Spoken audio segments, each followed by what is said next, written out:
If you're tracing your family history, court documents are well worth searching for in any time period. They add details to our family history that we don't see in other records, but they also plug the gaps when other documents have not been kept. Today we'll look at criminal records found within the Scottish Sheriff Court. My name is Emma Maxwell. I'm a genealogist at Scottish Indexes and co-founder of that website where you can find many court records. Here we see a court record from a case from the 1760s. It tells us about the accused's father. He has already died. It tells us why the accused might have moved from the area. We also see a signature of the accused and discover more about his life and the people he associated with. Okay, so these sound great, but how can you find these documents? Archived Sheriff Court records are held by the National Records of Scotland in Edinburgh. They're arranged first by Sheriff Court, so Glasgow, Edinburgh, Inverness. There have been 59 Sheriff Courts in Scotland. Currently, there are 37. So that's the first thing to consider. Where did the case take place? Then within each Sheriff Court, the documents are catalogued by type of record, then by year. So what do I mean, type of record? The scope of the Sheriff Court is vast, and over the years they've had a range of responsibilities. This is a list of the type of records you will find within the Sheriff Court records. In this video, though, we'll consider just one aspect of the work of the Scottish Sheriff Courts. That's the criminal records. Now, if you want to learn more about other records created by the Sheriff Court, visit our learning zone on Scottish Indexes. I've mentioned the Sheriff Courts then, but what is a sheriff? Well, the first mention actually dates back to the 1100s during the reign of King David I. The sheriff was the chief royal officer in a shire or county. He was responsible for peace and order in the area, and he also had civil and criminal jurisdiction, and that's why we see such a broad range of record types in the archive. This position was hereditary in most areas, but there was a legally trained deputy handling much of the day-to-day business.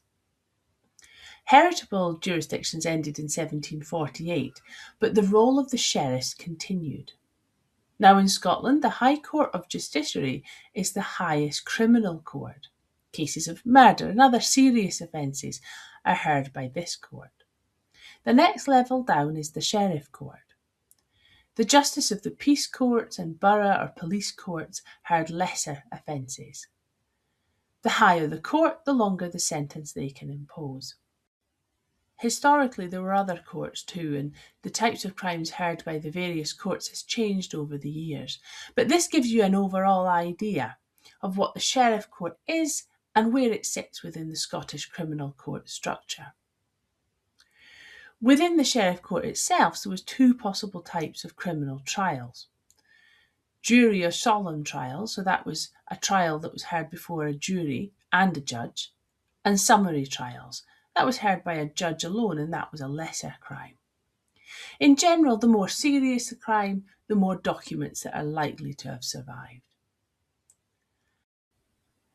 Well, how can you access these records? Well, it's a good news, bad news situation. There are some indexes, but they are not fully indexed. Today I'll show you a few ways to trace your ancestors in the Scottish Sheriff Court criminal records. This is the Scottish Indexes website. Although indexing is not complete, we have made a start.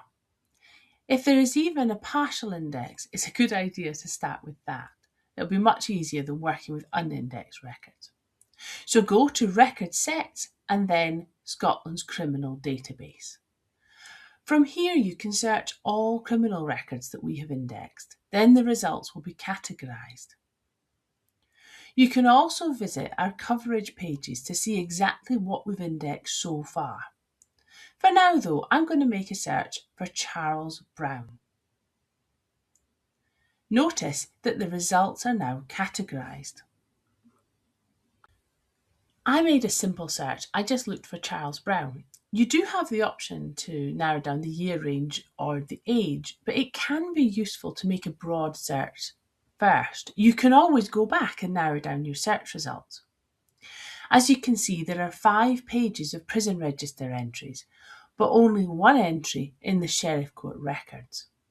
This reflects the fact that we've done a lot more indexing with the prison registers than we have with the Sheriff Court records. Let's take a look at this one in more detail. We now see more detail. We can see that this trial took place in 1763. The accused is Charles Brown, and he was 14 years of age. We also see the name of the victim, and this victim was actually a minister, so we also see the victim's designation.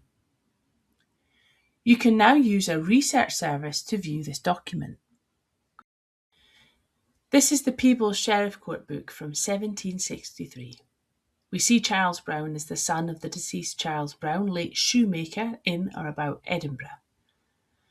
And that's interesting in itself, because now we're learning not just something about the criminal, but also about his father. We find his name, but we also now know that he died before 1763, so that could help with our research. It seems that Charles had been stealing some clothes from servants. In fact, he did it on a Sunday during the church service. Naughty Charles. He confessed, and his punishment was to be taken back to the toll booth in Peebles and fed on bread and water until Tuesday the 29th of November. So that's 14 days later. Then he would be taken to the common pillory, thereon to stand bareheaded for a full hour between the hours of 12 and 1. Following that, having his back made bare, he was to be publicly drummed out of the town and banished from the county. So this could explain, if we're doing our research, why our ancestors moved away from the place where they had been living. On this record as well, we also see the signature of this young man. Now, records vary, and this one covers a few pages. Some are a little bit shorter, and some are even more extensive. But whatever you find, they're always worth searching for. When the records have been indexed then, it's fairly straightforward. However, what about all the unindexed records? Well, you could just head to the National Records of Scotland and start searching the unindexed records. But if you have no idea what you're looking for, or when, or even if something exists, it's going to be like looking for a needle in a haystack. You don't even know if one is there. What we need is a finding aid. Now, these come in various forms. The catalogue itself is a finding aid, but we can also use other sources to point us in the right direction. 3 I start with are prison registers, Crown Counsel Procedure Books, and newspapers.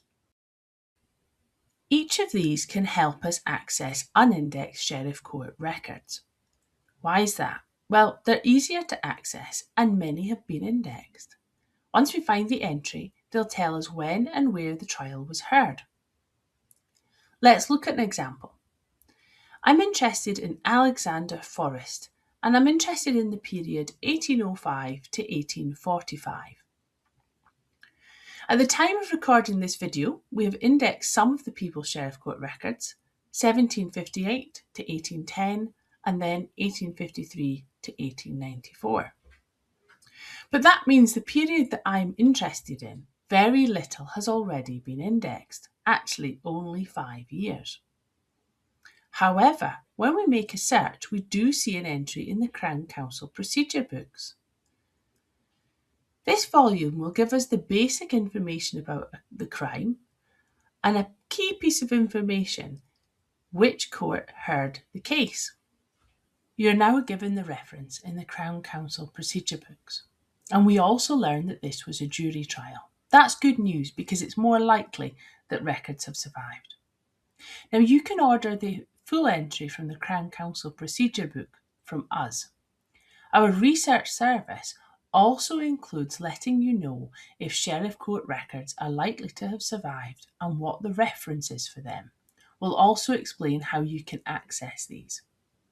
You see, the Crown Counsel Procedure Books, that gives us the basic information. We learn when and where the case was heard, and we also see what the crime was. But we're not going to get a lot more background information. You need to look at the sheriff court records to discover those. That's why we describe these as a finding aid. You can, of course, do all of this yourself by visiting the National Records of Scotland. So, what about the case of Alex then? Well, he was accused of assault in Peebles on the 12th of November 1825, and the outcome is to the sheriff on the 16th of November 1825. This tells us that there was a sheriff court case at some point after the 16th of November 1825. I can now use this information to find court records, which are also held by the National Records of Scotland. Using their catalogue, I've worked out that this is the volume I need. This covers a period of the trial for Peebles Sheriff Court. Now, you can do something very similar with the prison registers as well. The good news is that the prison registers are actually slightly more detailed. Here we have the case of Helen McLean or McGibbon. She was in the Glasgow Duke Street prison, and the register tells us that she was sentenced to 9 months by the Sheriff Court. We're also given the date that the case was heard. What's not indicated here is whether or not this was a jury trial. Remember that it's the jury trials that are more likely to have survived. However, as the sentence was 9 months, it's possible that this was a jury trial. It's a good indication. It's therefore worth searching the jury trials. Again, using the National Records of Scotland catalogue, I can work out which record I need before I head to the National Records of Scotland. Now, it's important that you do that because these records are stored off-site and you need to order them in. But if you head to the government website for the National Records of Scotland, they'll give you information about how you can order these in before you visit. Now, you can do exactly the same if you found details in a newspaper or some other document.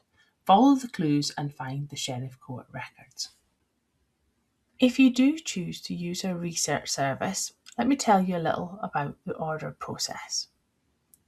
First of all, you'll receive an acknowledgement of your order, and that'll tell you when you can expect to receive the full record.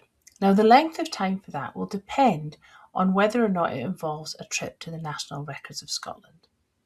If it does involve a trip to the National Records of Scotland, then we'll make sure and do that within 4 weeks. However, if it doesn't involve a trip to the National Records of Scotland, you'll receive your order a lot more quickly. Everyone should receive an email from us within 48 hours of ordering a record.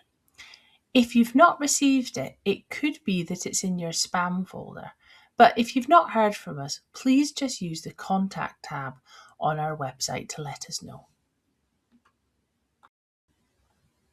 It may be that you know from another record, such as a newspaper, that there is a criminal trial, but perhaps you don't know what type of criminal trial it was. In these cases, you can still use a research service. Just click the Research tab on our website and get in touch. Let us know what information you already have. It may be that we suggest an initial search and a finding aid to ascertain which type of trial your ancestor had. Everyone is unique and the records vary. We prepare quotes like this on a case-by-case basis. Did you know historic Sheriff Court records are held by the National Records of Scotland in Edinburgh? These records are not stored in the same building as the search room, so we have to give the NRS at least 3 working days' notice before we can view them. That's why we have a 4-week lead time. If you want to view the records for yourself in the archive, this is also important to bear in mind. Did you know there's a lot of variation in court records? Some were more detailed to begin with, but also the preservation rates vary. This means that some courts have amazing records whilst others are sparse. We've been doing this for years and we've looked at many different court records over various time periods. This means we've got a good idea of what to expect. However, if we've not consulted the original records beforehand, we cannot predict with 100% accuracy what we'll find. In general, it's more common for jury trials to survive than summary trials. The problem is, though, although sometimes the catalogue makes it clear which type of court records have been preserved, it's not always clear. So again, it's not always until we get that original document out and look at it that we'll know exactly what it is and how useful it will be for your specific search. In this video, we've focused on the people who committed the crime. However, as we're indexing the records, we are making a real effort to index other people connected to the case, such as the victims and the witnesses. And in early cases, we're also indexing some of the jurors because these can be very useful, particularly in the sort of pre-1841 era. Do you know that your ancestor was before the sheriff court, but you've not been able to find them in our index? You might wonder why. Well, it's probably because we've not indexed that court's records yet. There's a lot of work still to do. It could also be that the records don't survive. If you've got a prison register entry, a Crown Counsel Procedure Book entry, or a newspaper entry, we should be able to make a search for you or give you some advice. Please just contact us. Of course, you can also access these records in the National Records of Scotland. It's free to do so. You can look at the information on their website and use their catalogue that's online. That'll help you to prepare for a visit. Remember to order these records in advance, and of course, on the day, help will be available from the archivists. It does, though, take a little bit of preparation to make sure you've got the right record available to you on the right day. I hope you found this video useful. Today we've looked just at the criminal records within the Sheriff Court. There are other records within the Sheriff Court that we've indexed, and these are available on our website scottishindexes.com. 4 times a year we hold a free conference. Just click the conference tab on our website to find out about the next one. You can learn much more about researching your Scottish ancestors in our learning zone. There are many free articles and more videos. Of course, you can also dive straight in to do some research. Go to either the advanced search to search all of our record sets or search them one by one using the record sets tab. You'll find health records, property records, deeds, poor law records, and so much more.